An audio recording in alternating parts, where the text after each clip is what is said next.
بسم الله الرحمن الرحيم الحمد لله الذي شرح صدور أهل الإسلام بالهدى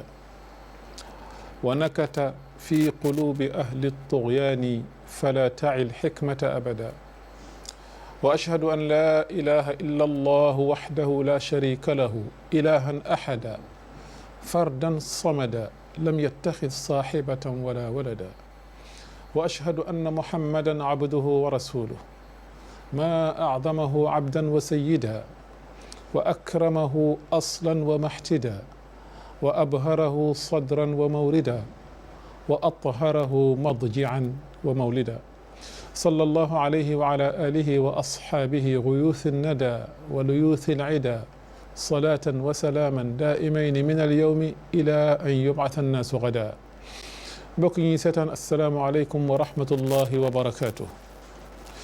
dellu si nañu beneen yoon inchaa allahu taala ci seen émission approche an-Nahj ci beneen tomb waxtaan woo xam ne wi ñëw na ci waxtoom tomb woowu aju na ci li nga xamee ne yéen ñëpp yëg ngeen ko xamandoo ko mooy xew-xew bu doy waar bi nga xamee ne amoon na ajjuma le 15 mars ci dëkk bu ñuy wax Nouvelle-Zélande te mu nekk ci booru Australie dal ci kaw ay jullit dal ci kaw ay mbokk nit sax même bu ñu dul al jullit ñu fekk leen fi ñuy jaamoo yàlla boom leen ci façon boo xam ne bii kenn mënu koo layal bu fekkee ne doomu aadama nga ci noonu la ñu gisee waxtaane ko war na waxtaane ko jot na ñu indi leen fa ñaar ñoo xam ne ñi insha allahu taala du ñu gañ ci plateau bi ndaxte ki nga xamee ne moo ci jiitu muy al ustaad al Hasan Seck moom laa tudde al mustachaaru al awwal li hada al barnaamaj ndax ñoo ko tàmbali ndoo ak moom mooy conseiller bu njëkk ci émission bi muy imam di professeur di bind ay bindam génn na sax Sénégal dem ba bitim réew ay téeréem lépp loo xam ne lii rek laal na lislaam boo ko gëstoo gis ko ci sawet mu taxaw di ci wax ak a bind moom al ustaad al Hasan Seck al ustaad assalaamu aleykum wa rahmatullahi wa barakatuh. waaleykum salaam wa rahmatullahi wa barakatuh. bismillahi rahmani rahim alhamdulillahi rabbil alamin wa salatu wa salaamu ala ashraf al mursalin wal aqibatu lil muttaqin wa la udwana illa ala zalimin. fadilatul ustaaz Tandian ñu ngi am mbégte bu baax ci dalal ñu sunu émission. comme ni nga koy waxee di ko baamtu te nag firndeel ko te xale yi ne nañ lu amul firnde wérut tam bii nag dama jàpp ne dafa jar a waxtaane ndax dama am lu ma métti damay gis benn muus sax buñ ko rayaloon ku dul jullit média yeeg droit de l'homme si yeeg président yeeg kilifa yeeg ñëpp li tëbëgg nal mel ni dañuy tàggoog seen sago mel ni dañuy jànnaxoo lu ñaawee ni li am Nouvelle-Zélande fekk ay jullit yuy julli ci jàkka ñu raatale leen rey ci juróom fukki nit mu mel ni yëngalul adduna yëngalul presse bi yëngalul média yi. xam naa sa yaram tàng na ma yaa ngi bëgg a dugg ci mawdu bi. waaw ñu bëgg kon waaw baax na. mu pare parce que xam naa sa yaram a tàng kon baax na. ki ci des mooy Arfan Diouf. Arfan Diouf sama xarit la sama rakk la sama xarit la moom it ñoo tàmbandoo émission bi ngeen ko fi gis ay yoon mu fiy ñëw saa yu demee ñu laaj ma ko. kooku mooy kan ndax pertinence su ay propos moom moo jiite mu assasa mooy fondation bu ñuy wax Ar-Rihab ci aju ci développement humain jiite école bu ñuy wax Iqra nekk fële ci booru Sicap Mbao al ustaad asalaamaaleykum wa rahmatullahi wa barakaatu. waaleykum salaam wa rahmatullahi taala wa barakaatuhu. Imaam Tandian ñu ngi lay nuyu. di wane sunu mbégte. ci invitation bi. di nuyu waa kër gi yëpp. di ko jëlee ci kilifa yi. ba ci sunu techniciens yi. di nuyu waa Sénégal yëpp ñi nga xam ne ñu ngi ñuy seetaan ak biti Sénégal di ñaan yàlla subhanahu wa taala yàlla ñu yàlla defal jàmm. amiin ñun ñëpp ñu am jàmm dund ci jàmm incha allah. amiin al ustaad al baaxis al kaatib al ustaad al Xasan Seck. li ngay wax daf la ñor. macha allah. moo tax ni nga dugg ci waxtaan bi ku la gis xam ne li nga bëgg a wax daf la ñor. macha allah. ñun lislaam rek la ñu am. kese. jullit fu mu munti nekk rek ci kaw suuf. ñun jàpp nañu suñu mbokk la bu ñu jege. ndaxte yonente bi alayhi salaatu wassalaam moo wax ci xadis bu wér. al muslimuuna tatakaafa'u dimaa'uhum wa yas'a bi dimmatihim adnaahum fa hum yadun ala man siwaahum. woykat bi waxoon ne abil islaamu la abali siwaahu wal iftaxara annaasu bi qaysin am tamimi aw kama qaalu. kon li xew ñun ñëpp ñu yëgandoo ko ajjuma bële passé ci kaw le 15 Oustaz Xasan benn waay ju feebar laa ko tuddee. waaw nit ku feebar ñëw dugg ci jàkka. ñëw fekk ay nit ñuy jaamu yàlla mu raatale leen. waaw Oustaz xam nga man loolu la bëgg a laaj. pourquoi l'islam dérange-t-il? waaw c'est ça. man daal loolu laa la bëgg a laaj. vraiment waaw Oustaz foofu laa bëgg nga tàmbaleeg man. waaw jërëjëf ci laaj bi l'islam lu tax muy déranger dafa am benn vitalité. dafa am benn doole benn capacité benn jogaat ak dundaat benn dekkiwaat boo xam ne ni mu nekkee ci lislaam dafa jommal ñëpp dafa jaaxal ñëpp. gis nga dafa am benn nitu yàlla bu mos a gént mu ñëw ci bàmmeel yonent bi di ko siyaare alayhi salaatu wasalaam. bàmmeel bi rëg yonent bi jóg taxawaayam bu jekk boobu tiraxlaayu bu jekk mu dem laaj ko benn sëriñ bi ne ko loolu li muy tegtale mooy xew-xew yu métti na torop waaye lislaam dina ci génn. dina am ndam dina am victoire. loolu tey boo ko doon firndelee ci Nouvelle-Zélande vers 1900 amuloon benn jullit. 1900 waaw 1970 lañ fa njëkk a def jàkkaar. léegi boo demee ñu ne la jullit ñi nekk nañ fa 1,4%. ci 1900 ba bis ni ki tey. ñu ne la 1991 ba 2006 fu benn jullit amoon juróom-benn. ñëw na gunge leen fekk si leen. ci diire bu gàtt boobu population bi. 4 personnes yoo jël benn ba jullit la. 2006 ba 2013 pourcentage bu jullit ñi yokk foofu mën na 28%. mooy vitalité bi ma la doon junj. loolu Bernard de Shaw doon wax bu yàgg j'ai toujours éprouvé un immense respect envers la religion de Mohammed. Ceci en raison de son étrange survie à travers les siècles. À mon avis, l'islam est la seule religion qui a le don de s'adapter à tous les temps et de maîtriser les différents aspects de la vie. Je prévois pour ma part que la foi de Mohammed sera admise par l'Europe de demain et les signes en sont déjà apparents. Tellement. Vitalité boobu moo ko yóbbee woon mu ne diine ji ma gën a jommal gën may jaaxal natt lu mu métti problème lu mu métti luñ ko teg ci kawam nu mu gën a méttee daa mel ne ndam ga mu ciy jëlee noonu lay gën a rëy. Allahu akbar. mu ne yaakaar naa ne tubaab yi du ñu mën a ñàkk a nangu l'islam du ñu mën a ñàkk a gëm l'islam kon lii xew foofu ci Nouvelle-Zélande ci bët boobu rek lañ koy jàngatee même tubaab yi ñoom ñoo defal seen bopp statistiques yi wane ne 2010 ba 2050 l'islam mi ngi yokk ci pourcentage u 113%. kooku ay chercheurs américains ñoo ko def donc loolu bu ngeen demee ci net bi da ngeen koy gis ñu ne d'ici 2050 10% de la population européenne seront musulmans.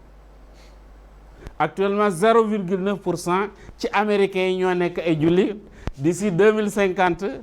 2,1% des américains seront musulmans. kon mooy vitalité boobu moo leen jànnaxaloo. Allah maanaam kon dama jàpp man jàpp na sa waa ji ku dof la dofut dafa jànnaxoo rek dafa jaxasoo dafa alimenté xelam ak xalaatam ak gis-gisam ci xalaat yu wérul parce que liy tegtale nit dofut fetal gi mu raatalee jullit ñooñu daf ci bind ay yu yéeme xam nga bokk na ci lim ci bind 1095 xam nga 1095 li muy symboliser pape bu ñuy wax Ariane II ci la njëkk a def benn sermon bu mu wax ak réewu tubaab yëpp ne leen jóg leen ngeen dal ci jullit ñi exterminer leen faagaagal leen ci li ñuy wax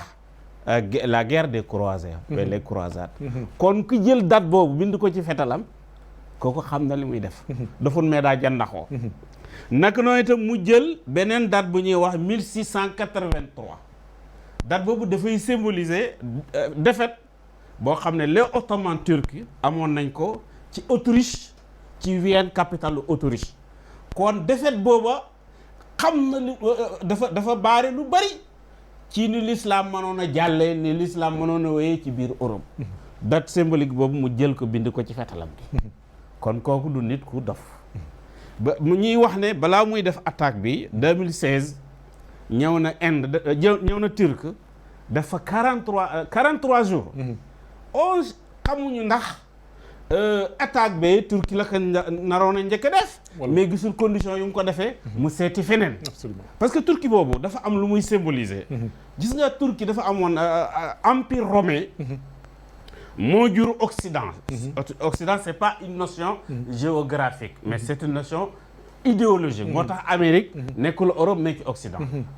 ba ci Nouvelle-Zélande nekkul Europe mais ci Occident la parce que prolongement bi la empire romain boobu ku ñuy wax Théodose le Grand 396 daf ko scindé woon ñaari xaaj il y avait l'empire byzantin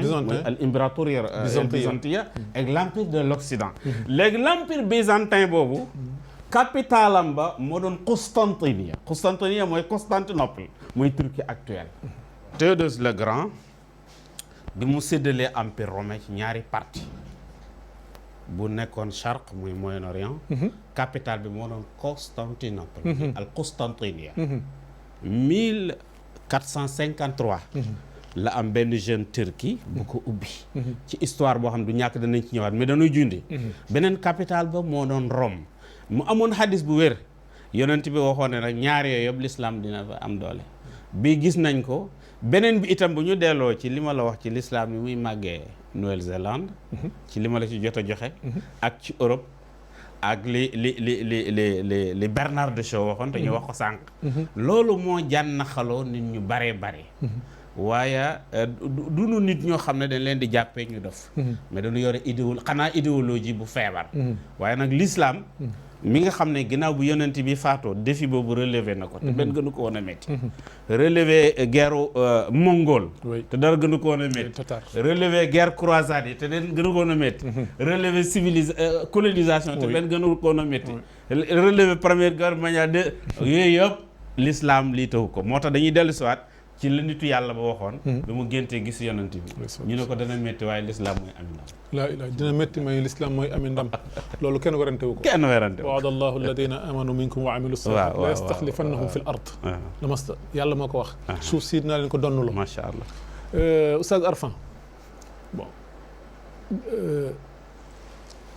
imaam da wax na ci waxam crainte bi nga xamee ne moom moo jur violence bi ngay gis ñu koy jëme ci l'islam mooy ragal ne l'islam effectivement boo jàngatee rek am gis-gis da ngay xam ne la diina boo xam ne bi vraiment mi ngi dem yoonam parce que boo ko jëlee rek moom rek waxumal nga boole li dul jullit yëpp waaye boo jëlee l'islam rek nga koy xool ak diina bu nekk c'est incomparable kenn du ko comparer parce que léegi ñu mat 2 milliards de musulmans defe na sur terre léegi ñu jege ko wala mat ko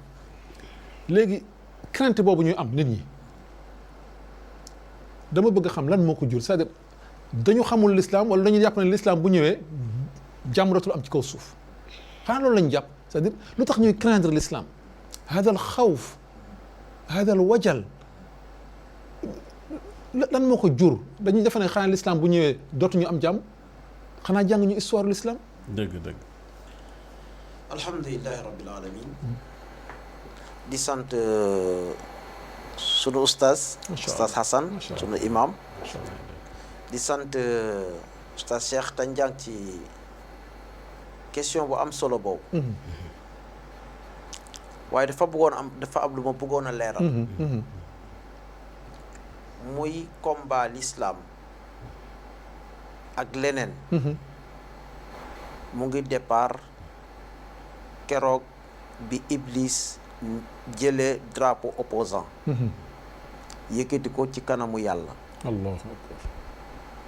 nga xamante ñu nga nekkoon ca malal aala ñu jóge fa wàcc ci kaw suuf combat bi continuer première crime bi am ci kaw suuf te seytaane piloté ko mooy li xew New Zealand te moo di faat bakkan muy diggante Qaabil ak Haabil ba léegi combat bi moo continuer bu ñu seetee balaa may ñëw ci wàllu analyse politique histoire géographie psychologie dama bëgg a xool crime bu faat bakkan ci alquran xam nga bi nga xamante ñaari doomu aadama yooyu kenn ki rey na keneen ki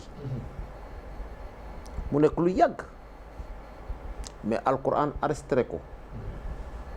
pour wone faat bakkan grave bi mu grave yàq bi nu mu rëyee mooy fee bi ci boppam yàlla wax na ko faat na mbokkam mais yàlla du yem généralement ci alquran xew-xew bu bonee nii bu amee yàlla du yem ci fee bi ci jëf bi kese mais day dem ba tudd source ba la ko waral gis nga ci bi doomu aadama bi reyee frère am source bi lan la woon fa tawaat lahu nafsuhu qatla axi bon an nafsul amaara bi suu mooy nit ki bu xesee am bakkan boo xam ne mënatul a gis lu baax mënatul a xeeñ ci lu baax daanaka lu bon moo koy dundal parce que bakkan day egg ci état boo xam ne lu bon moo koy dundal nit kooku njombe bu nekk mën na ko def te mooy li waa ji def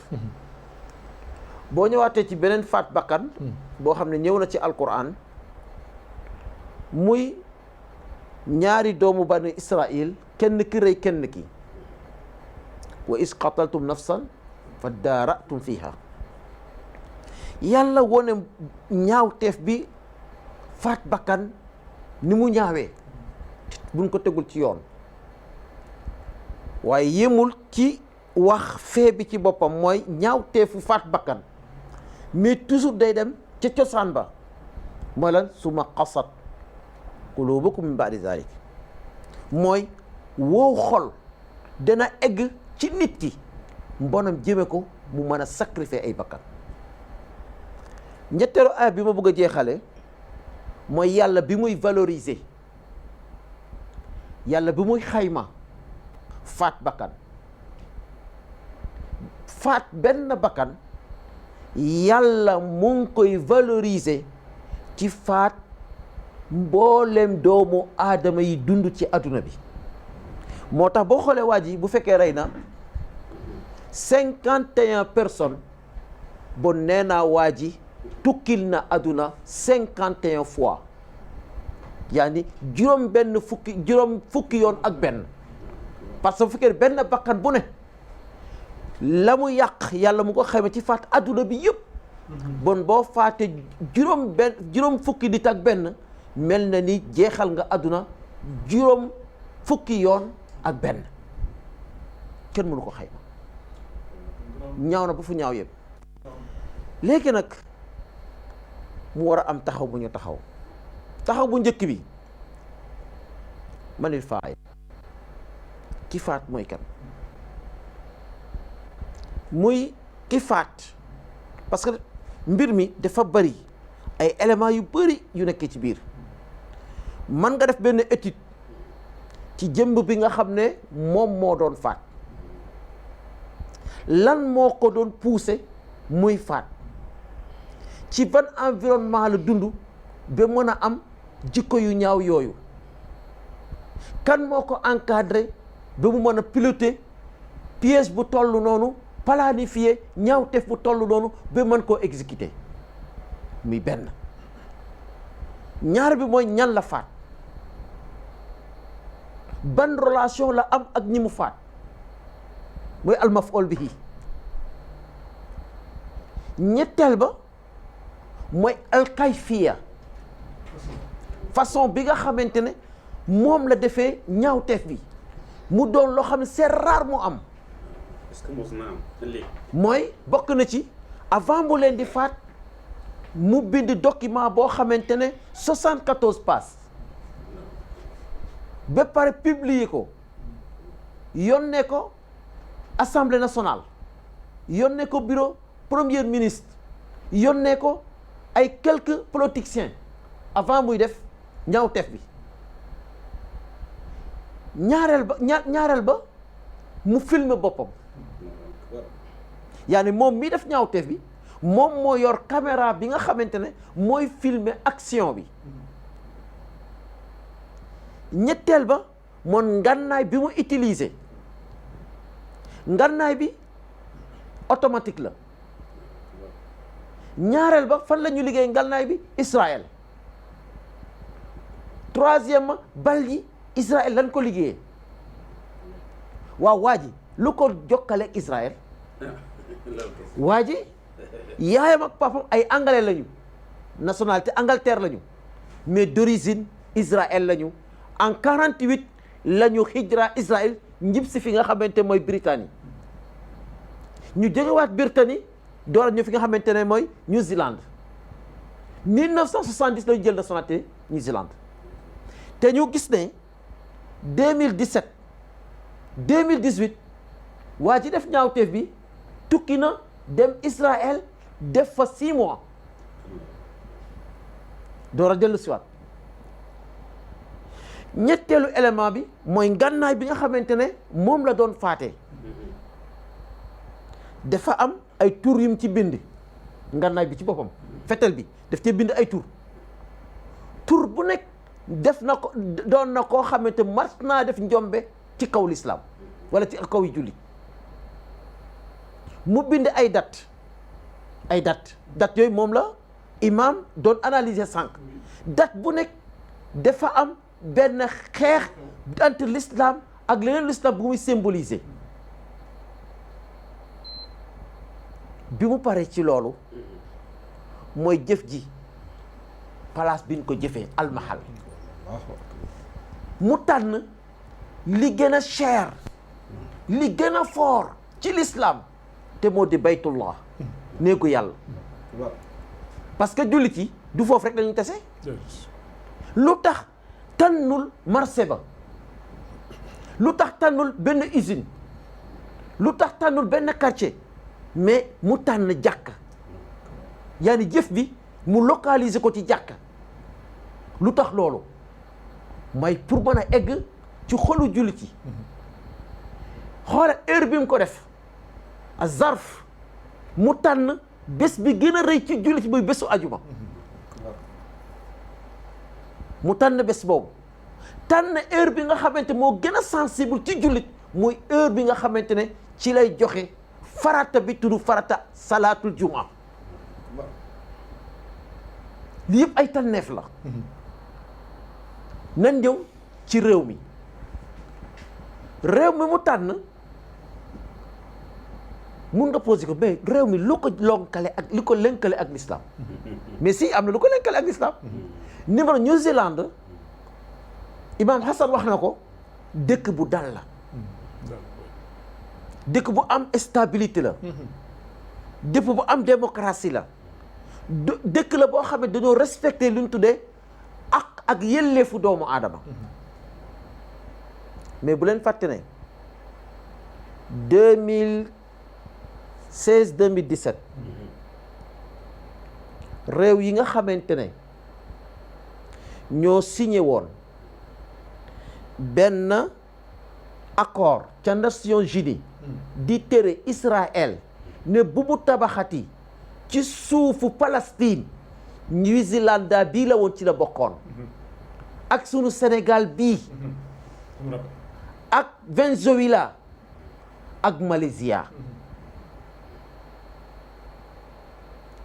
bon est-ce que nekkul ne xew-xew yooyu am na liaison bu ko boole ak benn d'origine juif ak benn armée boo xamante ne ñu ngi ko jëlee Israël ak ay bomb yoo xamante ne ñu ak fetel boo xam ne ñu ngi ko jëndee Israël ak i balam te est-ce que yéen a ngi fàttaliku 1969 kii lakkoon al masjidul Aqsa Denis juif la woon nationalité New Zealand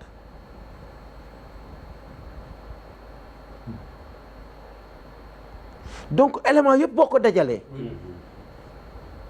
da ngay gis ne xew-xew bi am ki ko def taasu diina def cee fes lool mais nag boo xoolatee beneen côté da ngay naan waa ji li mu def pourtant logiquement bu ñuy analyser psychologique u saay-saay duy jëfee noonu li ñu xam ci saay-saay bandi reykatu nit benn day nobb identité am loolu la ñu xam ci moom day nobb identité am waa ji nobbul turam nobbul fi mu dëkk nobbul li mu def mais daf ko ne fàng ci biti bon loolu tamit il faut ñu jàngat ko parce que nekkul loo xamante ne mooy li fes ci àdduna au contraire moo fes c'est inédit waa ji bi nga xamante ne police def na enquête ba jàpp ko ñu taxawal ko ci kanamu procureur nekkul sa di mii dafa ne man la te rëccuwuma bu ngeen ma tëjee rëccuwuma bu ngeen ma reyee rëccuwuma te bu ngeen ma bàyyee bu ma génnaatee danaa def lu gën a garaaw bi léegi nag bu ñu xoolee waa ji ci boppam bu muy def ñaawteef bi ñaawteef bi yëpp mu ngi diire 17 minutes allahu akbar allahu akbar mu ñëw gaare otoom bu gudd la ilaha illallah ñëw ci jàkk bi am na xale boo xam ne ay 4 ans bi mu dooree bal xale bi taxaw mu jubal maîtresse mu yor ci kaw xale bi dóor ko mu daanu rey fa ay jigéen rey fa ay góor rey fa ay mag rey fa ay ndaw ñëpp di yuuxu mais boo gisee bi muy rey ak li nit yi di yuuxu mais moom affaire bi yëngalu yaramam dafa door ba ay balam jeex mu dox tout simplement delluwaat ba ci otom jëlaat ngannaay jëlaat ay bal solaat ba mu fees mu dellu si waat fekkaat fi gaay yaa ni amul léeg-léeg nit di def njom ba sax nga gis ko mu mel ni ku xaw a ragal wala ku xaw a yëngatu wala ku xaw a affolé mais waaj loolu amul ci waaj amul ci waaj allahu akbar léegi nag mu des waa ji lii mu def nii tur yi mu bind am na lu ma fàtte mooy waa ji bi muy rëy mu ngi doon déglu benn musique bi musique ku sërb la mooy sërb yi bi ñuy rëy jullit yi rëy yu métti yooyu ñoom la ko daan Milosevic Bosnie yu doon rëy jullit yi musique ya doon teg pour xërtali ñu rëy jullit yi musique boobu la doon déglu les Serbes la lu tax loolu lu tax mu tànn musique boobu donc mu mel ni waa ji ci sama dernière analyse dafa bëgg a taal benn guerre entre islam ak yeneen diina dafa bëgg a taal guerre entre l'islam ak beneen diina loolu moo tax mu invité histoire loolu moo tax mu invité histoire ci jëf bi mu def ko invité dafa invité tamit diina ci li mu def dafa invité li nga xam mooy der bu weex dafa invité lu ñu tuddee nit ñu riche am alal di xeex nit ñoo xam dañoon dool di daw di immigré di ñëw di wut si lu ñu dund te moom fàtte moom ko dafa immigré absolument loolu bu passé ñëpp ne nañ teg danger bi mu ngi bu amee benn jullit boo xam ne ku xër la ci diinam mbir mi upp ko doole mu gis nañu ngi naxasaayal jullit di rey ay bakkan te amul ñu wax ak moom benn jullit mën na jóg rek moom te mu ne damay feyeku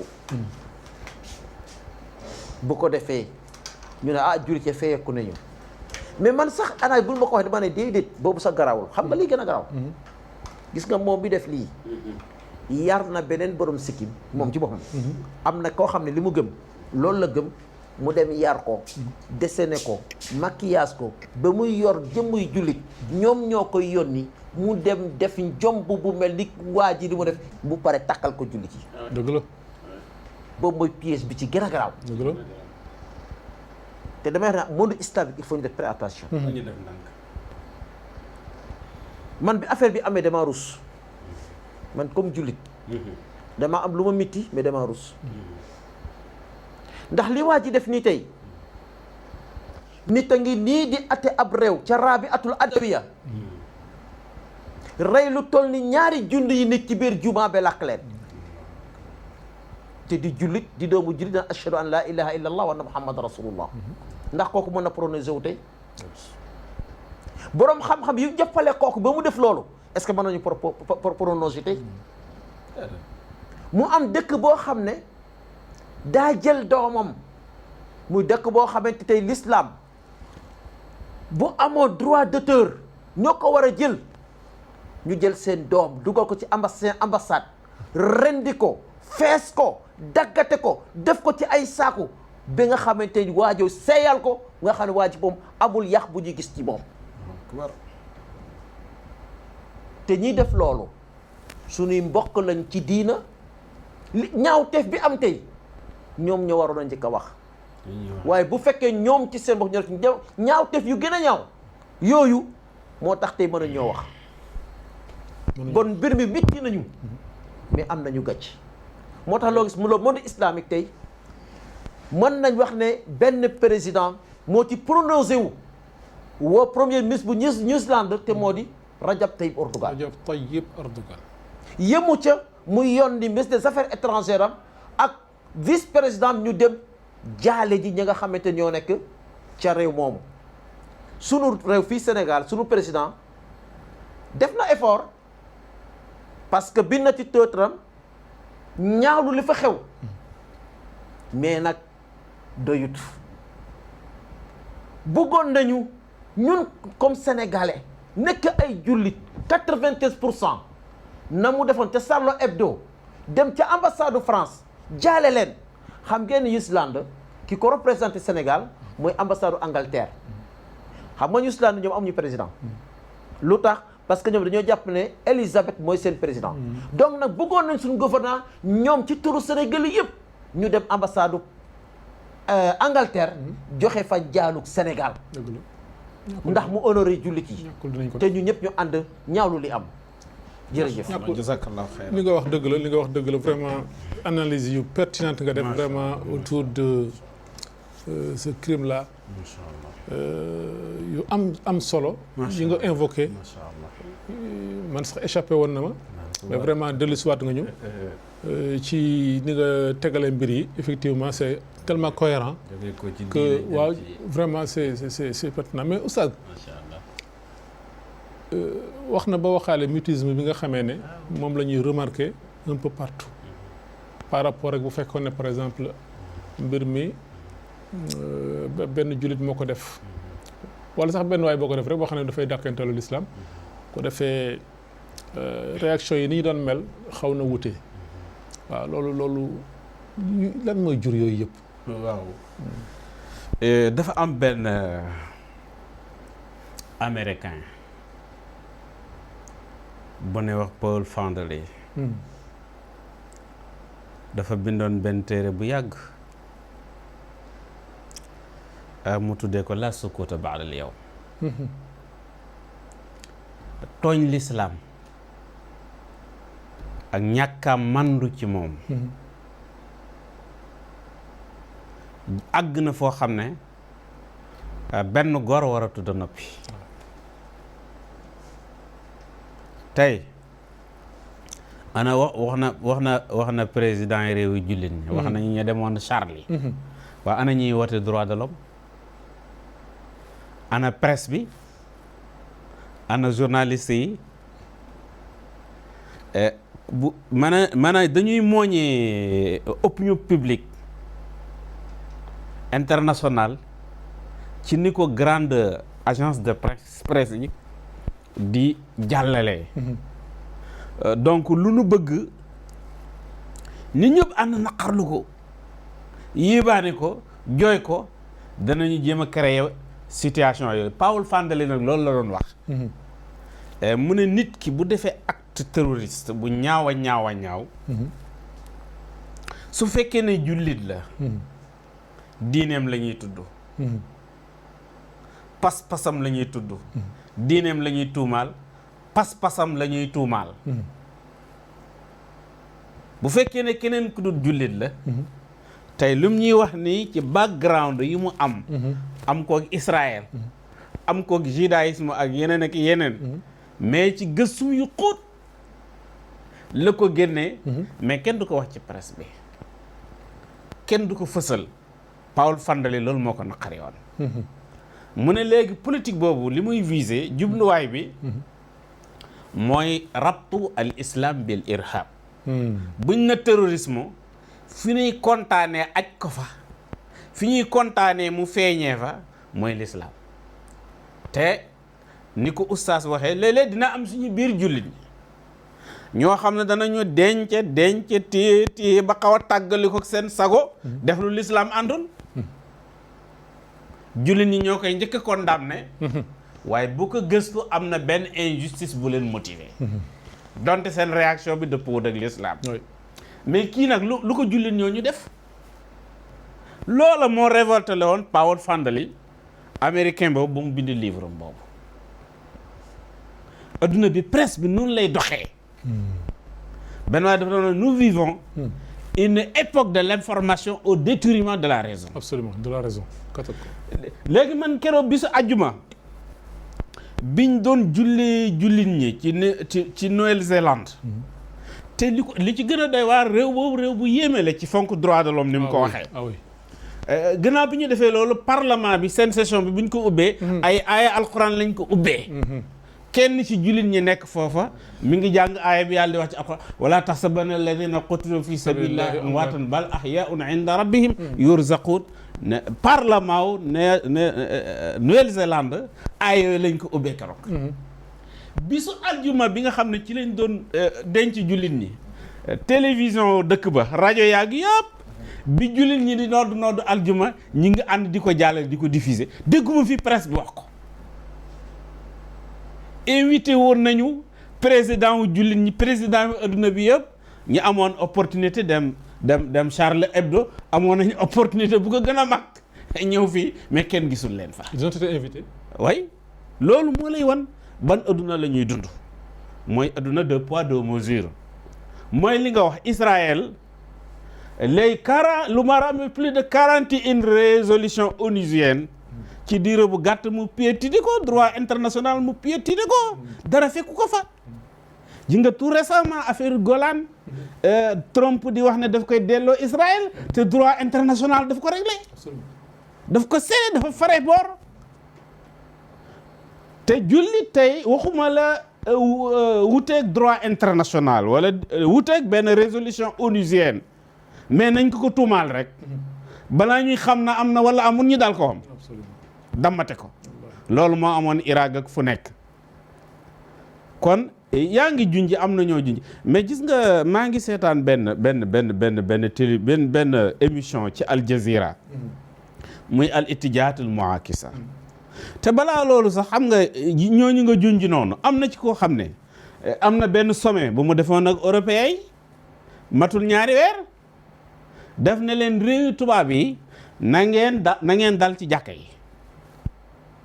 na ngeen xawal jàkka yi na ngeen bàyyi xel jàkka yi kooku bu waxee loolu matul ñaari weer est-ce que nekku ni ki waxam la dégg exécuter ordre te am na nitu diine yuy ànd ak moom ñun li ñu dal lu naqaree wax la beneen bi ci des ci même émission boobu am na koo xam ne maa ko dégg mu naan waa ji dafa juum sax normalement bu juumuloon Makka la waroon a dem xaar ba jullit ñi di aj mu yore fetalam foofu la rey gi di gën a métti waaw jeex na waaye gis nga loolu lépp niñ ko waxee woon ci tàmbali bi li gën a rëy mooy ñu xam ne lii yëpp jaxalul lislaam buntu la bu koy gën a may doole buntu la buy tax mu gën a mën a jóg buntu la buy tax mu gën a mën a fés le fait que yi ñu jot a junj ni parlement bi ñi koy ubbi jàng ay alxuraan yi le fait que mais noddu ñi jàllale ko ci médias yi nekk Nouvelle-Zélande yëpp ak sympathie bi nga xam ne moom la ci jullit ñi gagné xam nga tout récemment am na beneen parlementaire hollandais ci ñu gënoon a bañ l'islam foofu mu ñuy wax bu ñuy wax Joram Waan Keleresk dafa jógoon pour bind benn téere dal ci l'islam wax ci l'islam lu bon wax ci l'islam lu ñaaw mais ba mu xóotalee gëstum yi fa mu ko yóbbee mooy tuub dugg ci l'islam kon métti adduna gi ci boppam moo am 2 poids 2 mesures loolu moo yóbbee woon Paul Fandali mu wax loolu mu waxoon loolu moo yóbboo woon itam ñu gis ñiy waxal droit de l'homme ak kilifaay adduna bi bu amoon xew-xew boo xam ne jegewul àgg ci ñaawaay bi xew-xew bi bu dal ci feneen wala ci keneen ñu koy jóg mais bii tey bu taxuloon ak émission yu mel nii wala initiative yi mi nga xam ne ñoom sëñ bi defoon nañ ko fi ñu bari duñ ko bàyyi xel waaye luñ ci mën a xew mooy li ñun li ñu gëm mooy li ñu tàmbalee woon mooy kam min mihnatin jalabat minha wallahi nattu la boo xam ne dañu gëm ne l'islam bi lay arrangé jullit ñi lay arrangé ndax 2 poids 2 mesures bi dafa fësaay boo xam ne moo yóbbu nag gor yi nag parce que premier ministre bi Jacinda Ardern kooku dama jàpp ne gor dëgg la wallahi yàlla xam na ne tey bu ma doon poète danaa def ci moom poème boo xoolee kanamam gi da ngay xam ne kii àndul ci 2 poids 2 mesures comme Paul Fandali mi bindoon téere bale kon genre gor yooyu yii moo leen di yëngal boo ko gisee dafa muuru comme jullit di accolade jullit du jigéen yi moom li ci gën a doy waar mu ne waa ji def jëf jooju turam sax du ko tudd benn ci discours am ndax buñ ko tuddee mën na ci jële sax ak ngandelu ak rëy-rëylu jàpp ne nekk na star nekk na héros mu ne loolu sax moom du ko may maanaam kon dama bëgg wax ne ci laaj bi 2 poids 2 mesures bi dafa fës mais 2 poids 2 mesures boobu nag moo yëngal gor ñi moo leen di soppi moo leen di wan ne l'islam lu tax ñu jogalee ko nii lu tax ñu singilee ko nii loolu jar na gëstu wax naa la parlementaire hollandais boobu di Joram Waan Kelereven ci ñooñu la bokkoon extrémiste droite extrémiste boobu la bokkoon waaw mais bo bindal tur bi ma wax la boo demee bindal ci internet bi Joram Waan et l'islam boobaak léegi matul 2 mois maanaam l'islam sa force est imprévisible. fi muy fële kenn xamu ko. Imprévisible. te yu mel nii nag moo koy tax gis nga damay faral di wax ne gis nga Hamza lu mel ni moo ko tax a tuub dugg ci l'islam. keroog ba muy tuub programme wu ko woon fanaanoo ko woon yendoo ko woon planifié wul ko woon mais dafa rëbbi ñëw di wër ci kaaba gi benn waay fekk ko nag pourtant yow de droit bi nga am di wër ci kaaba gi en tant que ku dëkk Makka Muhammad waroon na koy am mais dafa ñëw ci wër ci kaaba gi Abu Jahlin fii la ko fekk def ko lu ñaaw. gis nga injustice boobu moo yëngal Hamza mu ne ay yasubbuhu wa ana ala dinihi kon injustice boobu sama xol sama conscience en tant que góor mënu koy supporter kon lu tax ñuy def loolu Muhammad lu tax loolu ñuy def loolu l'islam kon dëgg moo tax 2 poids 2 mesures bi ñaawee ni kon man tuub na dugg ci l'islam ñun jàngat boobu ak gis-gis boobu moom la ñu gis ne 2 poids 2 mesures bu fës bi bu jéggi dayo bi loolu lay indi. dafa am suñu benn docteur boo xam ne soudanais la mu ngi tudd Abbas Maqboul Angleterre la nekkoon yàgg na fa def nañu dafa am benn secrétaire des renseignements secrets britannique bu xëy tuub dugg ci l'islam adduna bi yëpp surtout tubaab yi jànnaxoo ne ko mën nañu nangu tuubu ku nekk ba mu des la parce que yow suñu service de renseignement secret yaa ko yore woon lépp luy secret bu ñu xeexee l'islam ci adduna bi ci Europe rawatina Angleterre da nga koo xam tey nga wëlbati ko ne da ngay tuub mu ne leen effectivement li ngeen wax noonu moo am xam gi ma xam secret yooyu ci laa xamee ne dëgg l'islam mooy diiney dëgg parce que dama wóor ne me tey pexe yooyu boo ko xaajoon junniy xaaj moom moo ko wax mu ne boo ci doon xaaj boo ci doon xeex beneen diine daanu na bu yàgg te l'islam waxuma la daanul mais day gën di yokk xam nga waaj bokk na ci li mu waxoon ne maire Londres xam nga maire Londres ab jullit la xaan la sant bokk na ci ñi mu ne dana leen rey parce que moom ñu symbolique yi rek la topp ak Erdogan bi mu wax bokk na ci ak Angela Merkel parce que nee na Angela Merkel dafa may liberté jullit kon mais gis nga yi yëpp du mën a l'islam bi dara 2 poids 2 mesures bi da yëngal gor yi rek wan leen l'islam gëstu loo leen l'islam loolu rek lañ si jàpp ñun waaye du leneen en 3 minutes incha allah waaw mooy toujours que ñu bañ a demee ay sentiment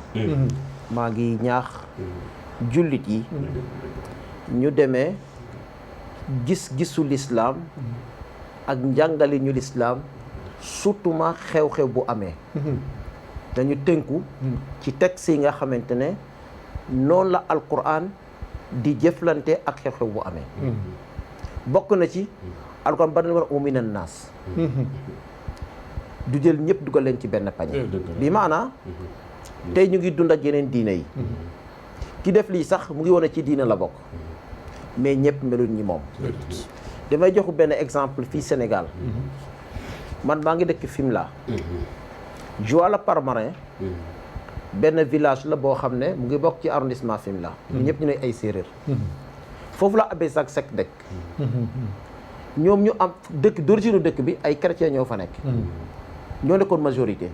am nañ seen église am nañu lépp mais Abbé Jacques Seck moo jóg jël otoom dugg ci biir dëkk bi di wut ba jot koo xamante ne moo financé jullit pour ñu tabaxal leen juma xam nga doo wax ne kooku tey kenn ko comparé ak saay bu mel ne la man bokk na ci li ma fekk yoo xam man maa ko dox ànd teg ku mel ni ki Joseph Ndong ne ko ancien ministre des sports ak télécommunication benn organisation boo xamante ne boobu moom moo yor problème mu politique fële ca Joal organisation boobu nee ko dafa mel ni ren kat ak nawetu Sénégal bi neexut léegi dañoo bëgg a wut benn ndimbal pour yóbbu ko waa Joal ñuy xaar dina wax ne ceeb diwlin mu ne man dema seetlu ne xale yi jàng daara ca Joal seen école yi baaxut xaalis boobu ngeen ñu bëgg a jox pour jàppalee ñu ko damaa bëgg ngeen tabax ko daara ca Joal sa Joal ci boppam actuellement école boobu tabax nañ ko ci Joal mu nekk 6 classes yu ngand ak ay toilettes te loolu chrétien moo ko dox moo tax alko wax ne lay suuf sawa bon loolu tamit nañ ko bàyyi xel ñaareel ba mooy gis nga force l'islam toujours mu ngi ci jàmm gis nga l'islam diina bu mu dëkkal daf lay bàyyi ak sa liberté moom mu nekk ci liberté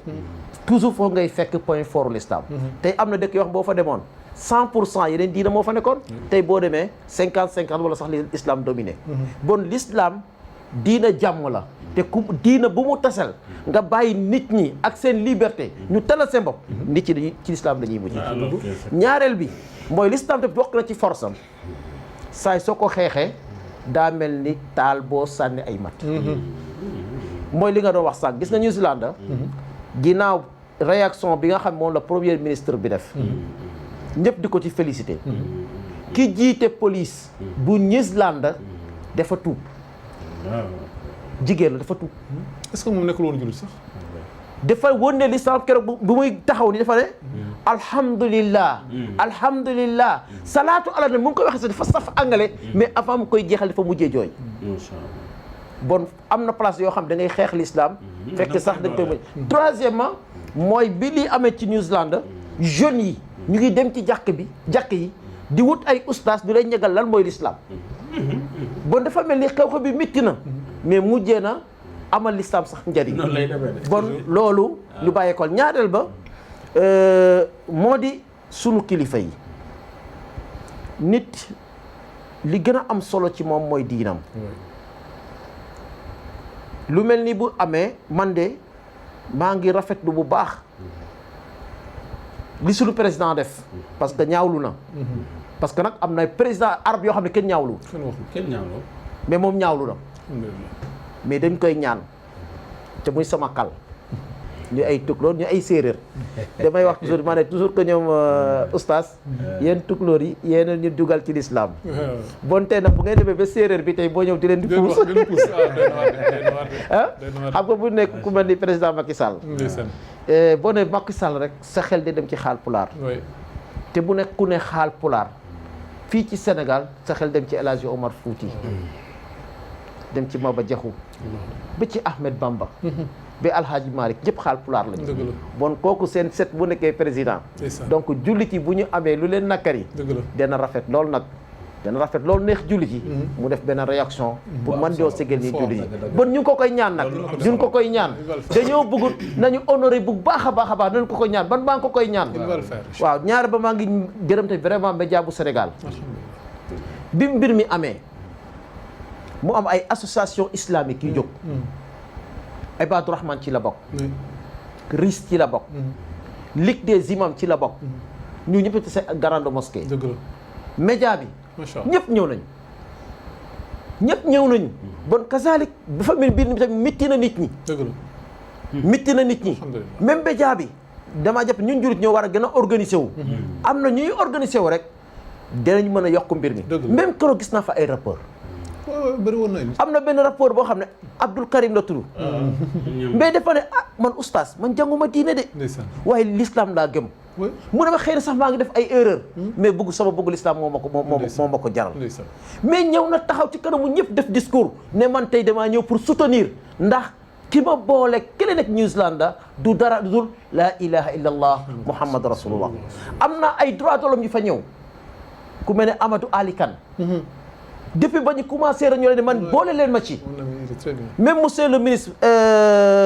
Mamadou Diop Decroix mu nga fa woon ñëw toog ne ma Arfan mënuma wax waaye damaa ñëw pour taxaw wane ne man avant dara man jullit laa sama solidarité bon yéeg-yéeg boobu lu am solo la may wax ne nag gis nga dialogue islamo-chrétien damaa jàpp ne sax Sénégal lañu ko war a jànge gis nga tey bu ñu xooloon adduna bi ni chrétien ak musulman di dundee dañ ko war a jàngal adduna bi dañ ko war a jàngal adduna bi damay sam ñun exemple comme ay séeréer da nga ñëw suñu famille nga fekk ñii nekk jullit ñii nekk ay chrétien ki mag ci famille bu nekkee jullit moo ànd yilif ñëpp te kenn du bundu xatal kenn ci sa diine